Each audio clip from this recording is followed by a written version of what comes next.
శ్రీ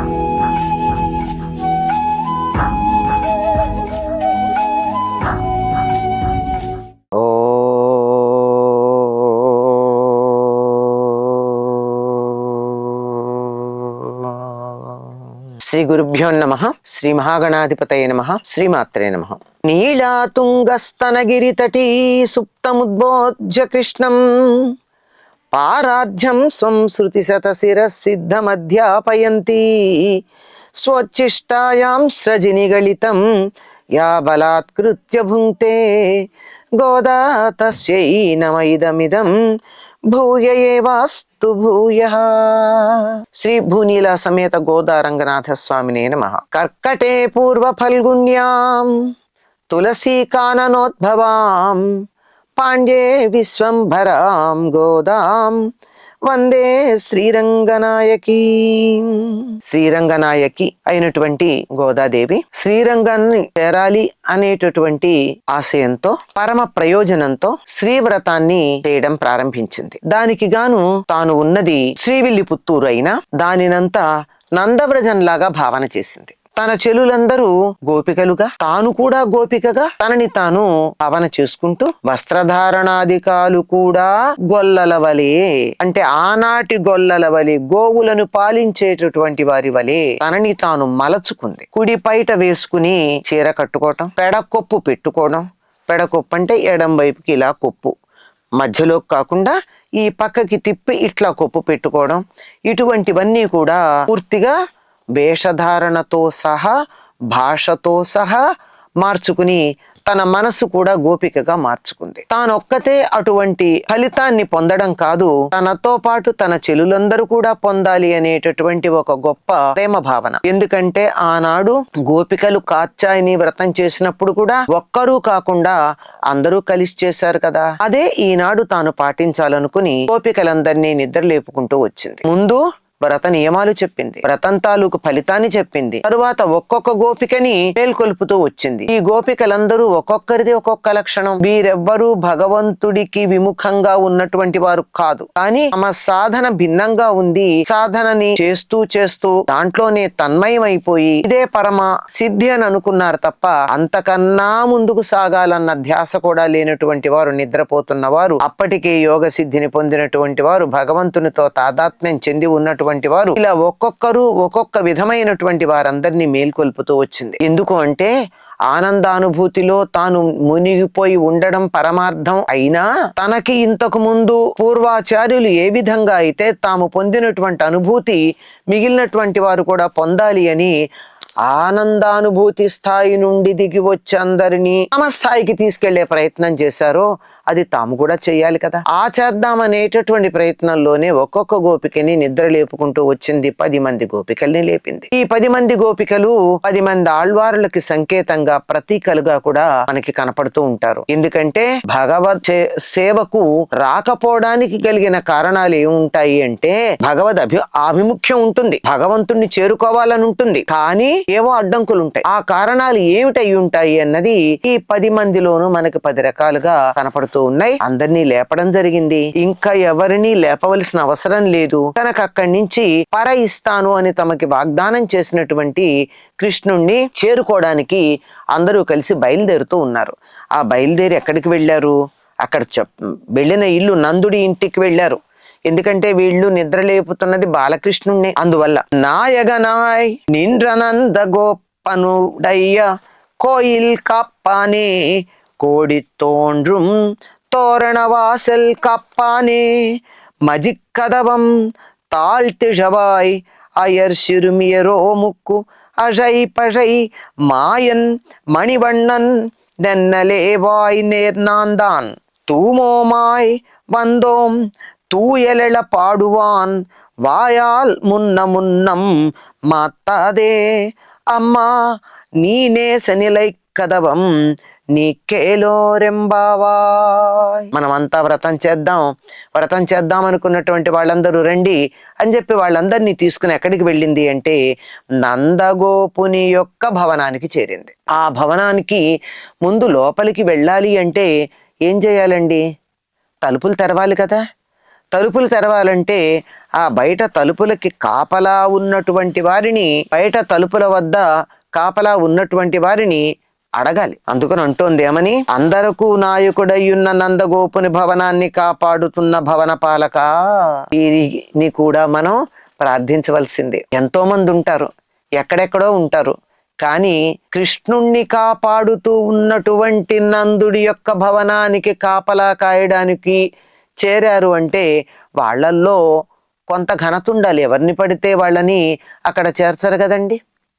ప్రముఖులైనటువంటి వారి కాపలా కాయాలి అంటే ఈ కాపలా కాసే వాళ్ళల్లో కూడా ప్రాముఖ్యం ఉండాలి. నేను చేస్తాను అని ఎవరు వస్తే వాళ్ళని రానియరు.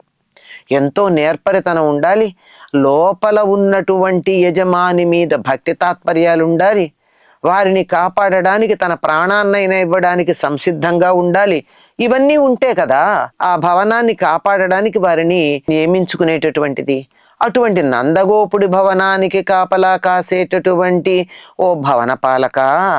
నందగోపుడు ఎట్లాంటి వాడు అంటే అందరికీ నాయకుడు, గోకులానికి నాయకుడు, ఆయన నంద వ్రజానికి నాయకుడు. ఆ నాయకుడిని కాపాడేటటువంటి బాధ్యత ఉండి ఆ ఇంటికి కాపలా కాసేటటువంటి ఓ భవన పాలకులారా, లోపలికి విడువు, మమ్మల్ని లోపలికి పంపించు. ఆయన అనుమతి లేదో లోపలికి వెళ్ళడానికి వీల్లేదు. జెండాతో ఒప్పుతున్న తోరణాలతో శోభిస్తున్న ద్వారాన్ని కాపాడే ద్వారపాలక, మణులచే సుందరమైన తలుపుల గడియను తెరువుము. నందుడి ఇల్లు ఎలా ఉంటుంది అంటే మణులతో అందమైన తలుపులు గడియలు ఉన్నాయి. గోపాలకులు గొల్లపల్లెలో ఉన్నవారు ఆవుల్ని కాచుకుంటారు అంటే వారేదో ధనం లేనివారు అని ఎవ్వరు అనుకోవడానికి వీల్లేదండి. వాళ్ళు ఎంత ధనవంతులో. మొదటి పాసురంలోనే చెప్పింది, రకరకాలైనటువంటి నగలను అలంకరించుకున్నటువంటి పడుచుల్లారా రండి మనం వ్రతం చేద్దామని పిలిచిందే. వీళ్ళకి నగలు అలంకారాలు అతి తేలికగా అందుబాటులో ఉంటాయి. ఎందుకంటే సొమ్ములు అంటే కొన్ని ప్రాంతాల్లో గోవుల్ని కూడా సొమ్ములు అంటారు. సొమ్ముల్ని కాచేటటువంటి వారి దగ్గర సొమ్ములుండవా? ఎంతంత సంపద ఉందో వారికి. గో సంపద మామూలుది కాదు. అసలు సంపద అంటేనే గో సంపద కదా. గోవులు ఎక్కడుంటే అక్కడ సంపద ఉంటుంది కదా. గోవులు ఎక్కడ ఉంటే అక్కడికి సంపద ఆకర్షించబడి చేరుతుంది. ఈ సంగతి చాలా మందికి తెలియదు. సంపద కావాలంటే గోవుల్ని దగ్గర ఉంచుకోవాలంతే. గోవు ఉంది అంటే అక్కడికి సంపద వచ్చి చేరుతుంది తనంతట తానుగా. అటువంటి గోవుల్ని కాపాడేటటువంటి గోపాలకులకి నాయకుడైనటువంటి వాడు నందుడు. అటువంటి నందుడికి కాపలా కాస్తున్నారు మీరు. మరి తలుపులు తెరవాలంటే తలుపులు ఎట్లా ఉన్నాయి? మణులతో తయారు చేసినటువంటి గడియలు ఉన్నాయి. వాటికి ఆ గడియ తీయాలంటే మీరే తీయాలి. ఇక తలుపులు అందంగా ఉన్నాయి, మనం కూడా చూస్తాం కదండి. తలుపులకి రకరకాలైనటువంటి అలంకారాలు చేస్తారు, మనం కూడా చూస్తూనే ఉంటాం కదా. సీదా సాదాగా తలుపు చెక్కలతో తలుపులు ఉన్నదానికన్నా వాటికి ఏదో రకమైన అలంకారాలు. కొంతమంది ఆ తలుపులకి అందమైనటువంటి అంచులని లతలు మొదలైనటువంటి వాటితో చేస్తారు. కొంతమంది మంచి పూల కుండీలు మొదలైన వాటి మీద అలంకారంగా చెక్కి ఉంచుతారు. మరి కొంతమంది ధనవంతులైతే వాటి మీద రకరకాలైనటువంటి, ఈ కాలంలో అయితే దంతంతో అక్కడక్కడ అలంకారాలు చేస్తారు, ఏనుగు దంతంతో. పూర్వం ధనవంతులు కదా, ఆ తలుపుల నిండా రకరకాలైనటువంటి మణులు కూడా అలంకారం చేసుకుంటారు. వాళ్ళల్లో అక్కడ ఎవరు దొంగతనం చేస్తారన్న భయం లేదు. దొంగతనం ఎప్పుడు చేస్తారు? నా దగ్గర లేకపోతే కదా తీసుకుంటాను, నాకు కావలసినంత ఉంది, అంతకన్నా ఎక్కువ ఉంటే ఏం చేయాలో తెలియదు. అటువంటప్పుడు ఎవరి దగ్గర తీసుకునే ప్రసక్తి లేదు. కనుక చాలా చక్కగా మణులతో తయారైనటువంటి అలంకరించబడినటువంటి తలుపులు ఏవైతే ఉన్నాయో అటువంటి వాటికి ఆ మణులతో తయారైన గడియ తీయడానికి ఆ తలుపులకి ఎలా ఉన్నాయి అంటే, అంతకు ముందే ఆ భవనమంతా జెండాలతోనూ తోరణాలతోనూ ఉంది. ఒకప్పుడు ప్రతి ఇంటి మీద విజయ సంకేతమైనటువంటి జెండా ఉండేది. కొన్ని పండగల సందర్భంలో తప్పనిసరిగా ధ్వజారోహణం అనేది పండగలో భాగంగా చేసేవారు. అంటే జెండా ఎగరవేయటం అంటే మేము అనుకున్నది సాధించాము, ఇక ముందు సాధించబోతున్నాము అని తమని గురించి తాము వ్యక్తం చేసుకోవడం ఈ జెండా ఎగరేయడంలో ఉండేటటువంటి ఉద్దేశం. అంతేకాకుండా ఎంత దూరానికైనా ఇల్లు ఎక్కడ ఉందో ఆ భవనం తాలూకు ఆచూకీ తెలియచెప్పడానికి వీలుగా ఉంటుంది. ఆ విధంగా జెండా ఉందిట, ధ్వజం ఉందట. దాంతో పాటు తోరణాలు ఉన్నాయట. ఇక్కడ తోరణాలంటే గుమ్మానికి ఉన్నటువంటి తోరణమే కాదండి, భవన నిర్మాణంలోనే తోరణాలు ఉంటాయి. అంటే ఇంటి ముందు ఇలా 2 స్తంభాలుండి ఆ స్తంభాలకు అందమైనటువంటి ఆ స్తంభాలతో పాటుగా అక్కడే తోరణంలాగా అలంకారం చేయబడి ఉంటుంది. దానికి పూలు మొదలైనటువంటి తోరణాలు ఆ తర్వాత కట్టుకోవడం జరుగుతుంది. ఈ విధంగా ధ్వజంతోనూ ఎప్పటికప్పుడు ఏనాటికానాడు ఆ ఉన్నటువంటి నిర్మాణం చేయబడినటువంటి తోరణాలకి పూలు మొదలైన వాటితో తోరణాలు అలంకరించబడి ఉన్నటువంటి ఆ భవనం, దాన్ని కాపలా కాస్తున్నావు కదా నువ్వు, మరి అందమైనటువంటి ఆ తలుపుల గడియని తెరవవలసినది. ఎందుకొచ్చాం మేము అంటే, గోపబాలికల మగుమాకు మాయావి మణివర్ణుడు అగు శ్రీకృష్ణ పరమాత్మ ధ్వని చేయు పర అనే వాయిద్యాన్ని ఇస్తానని నిన్న మాట ఇచ్చాడు. మేము గోపబాలికలం, అమాయకులమైన గోపబాలికలం అంటే మళ్ళీ స్పష్టంగా చెప్తోందండి. ఎవరైనా పొరపాటు పడతారేమో, గోద శ్రీవిల్లిపుత్తూరులో ఉన్నటువంటి విష్ణు చిత్తుల వారికి అయోనిజగా లభ్యమైనటువంటి బాలిక అని పొరపాటు పడే అవకాశం ఉంది. కాదు, మేమంతా గోప బాలికలం. ఆ గోప భావాన్ని, గోపికా భావాన్ని తనలో ఆపాదించుకుంది పూర్తిగా. తన చెల్లులను కూడా ఆ రకంగానే ఉండమని చెప్పింది. వాళ్ళు కూడా వీడిని అనుసరించి ఆ విధంగానే ఉన్నారు. అటువంటి అమాయకమైనటువంటి గోప బాలికలం మేము. మాకేం మాయ తెలియదు. అసలు గొల్లలంటేనే చాలా అమాయకులు అని. అమాయకులు అంటే తెలివి తక్కువ వారిని కాదండి, మాయ చేయడం తెలియదు, ఇతరులను మోసం చేయడం తెలియదు, అసత్యాలు ఆడడం తెలియదు, ఒక మాటని మెలిక తిప్పి మడత పెట్టి అటు ఇటు తిప్పి చెప్పడం రాదు. ఉన్నది ఉన్నట్టు స్పష్టంగా హాయిగా సూటిగా ఎటువంటి మడత పేచీలు లేకుండా మాట్లాడేటటువంటి వాళ్ళు. ఇది అమాయకత్వం అంటే. అంతేగాని తెలివి తక్కువ వాళ్ళని అర్థం చేసుకోకూడదు. మేము అమాయకులమైనటువంటి గోపబాలికలం. కానీ మేము ఎవరి దగ్గరికి వచ్చామో తెలుసా? మేము అమాయకులమే గాని మేము వచ్చినటువంటి ఆయన మాయావి, బ్రహ్మాండమైన మాయలు చేయగలడు. మాయ అంటే ఇక్కడ మోసమని కాదు అర్థం, అవతల వారిని తను అనుకున్నట్టుగా మార్చగలిగినటువంటి తెలివితేటలు మాయావి. ఇక్కడ మాయావి అంటే లౌకికంగా చెప్పుకున్నట్టయితే మాయలు చేసేవాడనన్నా, గోదాదేవి దృష్టి ప్రకారం అసలు ఆయన నుండే మాయ అన్నది పుట్టింది. మొట్టమొదట మాయ ఆవిర్భవించింది అక్కడి నుంచే కదా. మాయ నుండే కదా త్రిగుణాలు, త్రిగుణాల నుండే పంచభూతాలు, పంచతన్మాత్రలు ఇవన్నీ క్రమక్రమంగా పడడం జరిగింది. కనుక ఇక్కడ మాయావి అంటే మాయ కలిగినటువంటి వాడు అని, మాయ ప్రదర్శించేవాడు అన్న దానికన్నా మాయ కలిగినటువంటి వాడు. ఎవడి నుండైతే మాయ ఉద్భవించే లోకాలు పుట్టడానికి కారణమైందో ఆయన మాయావి. మాయావే గాని ఆయన మణివర్ణుడు. ఇది చాలా చాలా సందర్భాల్లో చెప్తుంది ఆవిడ. ఏమనంటే మణివర్ణుడు మణివర్ణుడు మణివర్ణన్ అంటుంది. ఈ మణివర్ణన్ ఏమిటి అంటే, కృష్ణుడు నల్లగా ఉంటాడు కదా. నల్లగా ఉంటాడంటే మసిలాగా, బొగ్గులాగా, తారులాగా ఉంటాడా? కాదండి, నీలమణిలాగా ఉంటాడు. నలుపే గాని నిగ నిగ నిగ నిగా మెరిసిపోతూ ఉంటాడు. పారదర్శకంగా ఉండే మణిలాగా ఉంటాడు. ఆకర్షణీయమైనటువంటి వర్ణం, ఛాయ, మెరుపు కలిగి ఉంటాడు. మణి అంటే పారదర్శకంగా ఉండేది, స్వయం ప్రకాశకమైనటువంటిది. ఆయన స్వయం ప్రకాశకుడు. మనం కంటితో చూస్తే దూరాన్ని నుంచి కనిపించే రంగు మాట అటుంచి ఆయన కాంతి మణిలాగా ప్రకాశిస్తూ ఉంటుంది. మణివర్ణుడు అయిన మాయావి మణివర్ణుడు. అటువంటి కృష్ణ పరమాత్మ మాకొకటి ఇస్తానన్నాడు, రమ్మని నిన్న చెప్పాడు. ఏమిటంటే అజా అనేటటువంటి వాయిద్యం. అది బాగా మోగుతుంది.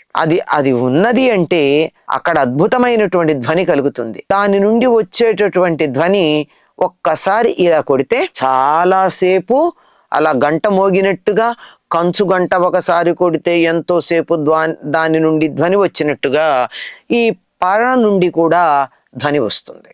ఇక్కడ పేరుకి ధ్వనికి వచ్చేటటువంటి వాయిద్య విశేషంగా పజ అని చెప్పినా వీళ్ళు కోరుకునేది పారాధ్యం, పరము అనే దాన్ని పొందడం కోసం. పరము అంటే ఇక్కడ వాయిద్యం మాత్రమే కాదు, ఇహం కాదు, పరము. ఈ లోకం నుండి వెళ్ళిపోయిన తర్వాత మనం చేరుకునేటటువంటిది ఏదైతే ఉందో అది పరం.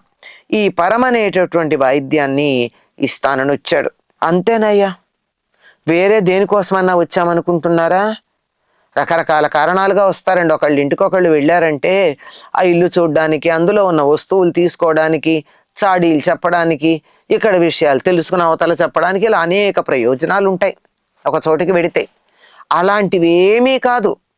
మేం దేనికి వచ్చామంటే ఆయన పర ఇస్తానన్నాడు, పర ఇస్తానన్నప్పుడు ఇస్తానన్నాడు కదా అని చెప్పాడు కదా నిన్న, అందుకని దాన్ని స్వీకరించటానికి వచ్చాం. అంతే, పరిశుద్ధ భావంతో వచ్చాం. మాలో ఎటువంటి కల్మషం లేదు. దానికోసం మాత్రమే వచ్చాం గాని మరేమో ఇక్కడి నుంచి ఆశిస్తున్నామని అనుకోనక్కర్లేదు. శ్రీకృష్ణుణ్ణి మేల్కొల్పటానికి గానం చేయడానికి వచ్చాం. మేము ఇక్కడికి వచ్చి పాడతాం. ఆయన లేచాక పర ఇస్తాడు. మాకు పర ఇవ్వడానికన్నా ముందు ఆయన్ని లేపాలి అంటే లేపడానికి అనేక రకాలు ఉంటాయి కదండి. కొట్టి లేపటం, తట్టి లేపటం, పిలిచి లేపడం, ఇవేవి కాదు. మనోహరమైనటువంటి మేలుకొలుపు ఎలా ఉంటుంది అంటే చక్కని పాట పాడుతూ వారు ఆనందంగా మేలుకునేట్లు లేపాలి. అంతేగాని భయపడేటట్టు, ఉలిక్కి పడేటట్టు, కంగారు పడేటట్టు, గాబరా పడేటట్టు కాదు. చాలా హాయిగా ఉండేటట్టు లేపాలి. మరి అది ఎలా ఉంటుంది అంటే పాట పాడాలి. మనం చూస్తాం కదా, అన్ని దేవాలయాల్లోనూ ప్రధానంగా ఏముంటుందండి, సుప్రభాత సేవ ఉంటుంది. మేల్కొనమని లేపే పద్ధతి ఉంటుంది. చక్కగా ఎలా మేల్కొల్పాలో మనకి రాముణ్ణి నిద్ర లేపినటువంటి విశ్వామిత్రుడు తెలియజెప్పాడు. ఎలా లేపాడండి? రాత్రంతా అలిసిపోయి మొదటిసారి ఎండు ఆకుల మీద కొంచెం పచ్చి ఆకులు పరిచి తయారు చేసిన పక్క మీద విశ్వామిత్రుడు కథలు చెప్తూ ఉంటే రాజభవనంలో లాగా కాక పడుకున్నారు రామలక్ష్మణులు. ఆదమరచి నిద్రపోతున్నటువంటి వారిని కౌసల్యా సుప్రజారామ పూర్వా సంధ్యా ప్రవర్తతే ఉత్తిష్ట నరశార్దూల కర్తవ్యం దైవమాహ్నికం అని లేపాడు. నిద్ర లేపేటప్పుడు ఆదమరచి నిద్రపోతున్నటువంటి వారిని, అంటే సూర్యోదయానికన్నా ముందు సుమా, ఆదమరచి నిద్రపోతున్నటువంటి వారిని ఒక ప్రయోజనం లేనిదే లేపకూడదు. అనవసరంగా నిద్ర లేపడం అన్నది మహాపాపం అని చెప్తారు. బ్రహ్మహత్య చేసినంత పాపంట. ఒక మనిషి చాలా ఆనందంగా ఉండేది ఎప్పుడంటే నిద్రపోయేటప్పుడు. నిద్ర సుఖవంతమైనటువంటిది. అటువంటి నిద్ర నుండి వారంతట వారు లేవాలి. లేదా అవసరమైతే ఏదన్నా పరమ ప్రయోజనం, ప్రాణావసరమైన ప్రయోజనం ఉన్నప్పుడు లేపాలి. ఊరికే లేపకూడదు. అలా కాకుండా ఏ విధంగా లేపినా ఒక ప్రయోజనం ఉండాలన్న దాంతో పాటుగా నెమ్మదిగా హాయిగా జీవుడు కంగారు పడకుండా లేపాలి. హఠాత్తుగా లేపితే ఒక్కొక్కసారి కంగారు పడతామండి. ఎక్కడున్నాం, ఎవరు, ఏమిటి, నేను ఎక్కడున్నాను అని అయోమయ స్థితిలో పడతాం గాఢ నిద్రలోంచి లేస్తే. అట్లా కాకుండా హాయిగా చెవికి ఇంపు కలిగేటట్టుగా, మనసుకు సంతోషం కలిగేటట్టుగా కమ్మని పాట పాడితే ఆ పాట ధ్వనికి లేవడం జరుగుతుంది. కనుక కృష్ణుణ్ణి మేల్కొల్పడానికి మేము పాడదాము అని వచ్చాం. ముందుగానే నువ్వు కాదనకు. నువ్వు మమ్మల్ని కాదననద్దు. గుమ్మంలో ఆపేసావనుకో లోపలికి ఎట్లా పెడతాం? వెళ్ళి ఆయన దగ్గర పాట ఎట్లా పాడతాం? కనుక కాదు అనే మాట పొరపాటు కూడా నువ్వు అనకు. దగ్గరగా ప్రేమతో ఒకదానినొకటి చేరి బిగువుతో నిలిచిన తలుపులను నీవే తెరచి మమ్మలను లోపలికి పోనీయవలెను అని గోపికలు ద్వారపాలకుడిని అర్థించారు. ఎలా ఉన్నాయిటంటే, నువ్వే కాదంటే ఇంకా లోపలికి ఎక్కడ పెడతాం? మేము మొదట అనుమతి ఇవ్వాల్సింది నువ్వు. మనందరికీ తెలుసండి, ఇదివరకు మాట ఏమో కానీ ఈ కాలంలో బాగా తెలుసు. ఎక్కడికన్నా వెళ్ళాలి అంటే ఆ భవనానికి ఉన్న కాపలాదారుడు మన అనుమతించాలి. అనుమతించడానికి రకరకాల పద్ధతులు కూడా ఉన్నాయి. మనలాంటి సామాన్యులు ఆ పద్ధతుల్ని గెలవడం కూడా తెలుసుకోవడం కూడా కష్టం. మొత్తానికి ద్వారపాలకులకి లోపలికి అనుమతి ఇచ్చేటటువంటి అధికారం ఉంది. ఇచ్చే అధికారంతో పాటు నిరాకరించే అధికారం కూడా ఉంది. నువ్వు ముందుగానే మమ్మల్ని లోపలికి రావద్దని నిరాకరిస్తావేమో, వద్దు, మమ్మల్ని లోపలికి రానియవలసింది నువ్వే కాదనకు. మా తలుపులు ఎలా ఉన్నాయి? దగ్గరగా ఉన్నాయి. ఒకదానితో ఒకటి దగ్గరగా చేరి బిగుతుగా కలిసి ఉన్నాయి. ఎట్లా? ఎంత దగ్గరగా ప్రేమగా ఎంత దగ్గరగా బిగుతుగా ఉన్నాయంటే ప్రేమతో ఒకదాన్నొకటి గట్టిగా పట్టుకున్నట్టున్నాయి. ఒక తల్లిని భయపడ్డ బిడ్డ ఎంత గట్టిగా మెడ దగ్గర పట్టుకుని అతుక్కుపోతాడో అంత దగ్గరగా అతుక్కుపోయి ఉన్నాయి రెండు తలుపులు. చాలా బిగువుగా ఉన్నాయి. అలా ఉన్న ఆ తలుపుల్ని నువ్వే తెరిచి మమ్మల్ని లోపలికి రానివ్వాలి. మేం తెరవకూడదు. ఏమి అక్కడ ఉన్నటువంటి వాడు అంటే అనొచ్చు, కాపలాగా ఉన్నటువంటి వ్యక్తి. ఇక్కడ దాకా వచ్చారు కదా, తెల్లారుజామున లేచారు, స్నానాలు చేశారు, చిన్న పిల్లలు మీరు, ఇంట్లో వాళ్ళు మిమ్మల్ని అసలు నిజానికి పంపిస్తారా ఈ వయస్సులో, చీకటిగా ఉన్న సమయంలో?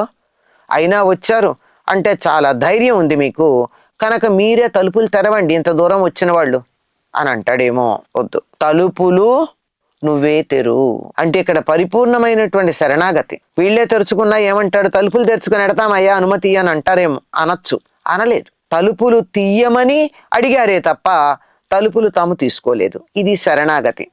ఎందుకు అంటే శ్రీ వైష్ణవ సంప్రదాయంలో ఆలయంలో ప్రవేశించటానికన్నా ముందు ద్వారపాలకులకు నమస్కరించాలని ఒక సంప్రదాయం ఉంది. ద్వారపాలకులు ఎవరు అంటే 4 విధాలైనటువంటి ముక్తులు ఉన్నాయి కదండి. సారూప్యం, సాలోక్యం, సామీప్యం, సాయుధ్యం. అందులో సారూప్యము అనబడేటటువంటి ముక్తిని పొంది సామీప్యానికి చేరుకోవడానికి సిద్ధంగా ఉన్నటువంటి వారు ద్వారపాలకులుగా ఉంటారు. అంటే వీళ్ళు భక్తిలో పరిణతి చెంది భగవంతుని రూపాన్ని పొంది ఉంటారు. భ్రమరకీట న్యాయం అన్నటువంటి పేరుతో. కనుక లోపల ఆలయంలో అర్చామూర్తి ఎట్లా ఉంటుందో మూల విరాట్టు ద్వారపాలకుల రూపాలు కూడా అట్లాగే ఉంటాయి. ఎందుకు అంటే వాళ్ళు సారూప్యము అనబడేటటువంటి ముక్తిని పొందినవారు. శ్రీ వైష్ణవ సంప్రదాయంలో దాసదాసోహం దాసదాసోహం అంటారు కదా. భగవంతుడికి ఎంత భక్తితో ప్రణమిల్లాలో ఆ రూపంలో ఉన్న భక్తులకు కూడా, దాసులకు కూడా నమస్కారం చేయాలి. ఇక్కడ సారూప్యం అనబడేటటువంటి ముక్తిని పొందిన ద్వారపాలకులు ఉన్నారే, వాళ్ళకి నమస్కరించకుండా లోపలికి వెడితే దర్శనం ఎలా అవుతుందండి? అది భాగవత అపచారం అవుతుంది. భగవద్ అపచారం కన్నా భాగవత అపచారం చాలా పెద్దది. కనుక ఈ భాగవత అపచారం చేయకుండా ఉండాలి అంటే ముందు వాళ్ళకి నమస్కరించాలి, వారి అనుమతి తీసుకోవాలి, తలుపులు వాళ్లే తెరవాలి, మేం తెరుచుకోమన్నారు. ఎందుకని వాళ్లే తెరవాలి అంటే ఇక్కడ పరిపూర్ణ శరణాగతి. భక్తుడు భగవంతుని ఆదేశాన్ని అమలుపరుస్తాడు.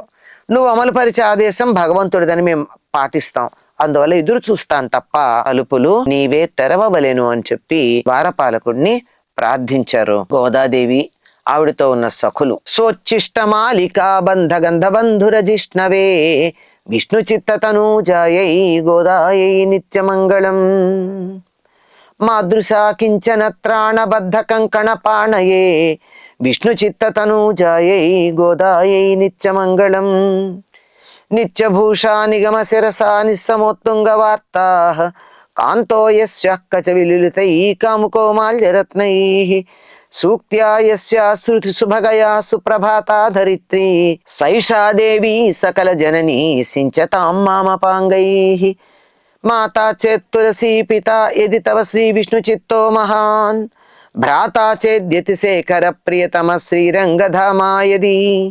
జ్ఞాతారస్తనయాస్తదుక్తి సరసస్తన్యేన సంబద్ధితాః గోదాదేవి కథంత్వమన్యమనిశం సాధారణా శ్రీరసీ. స్వస్తి.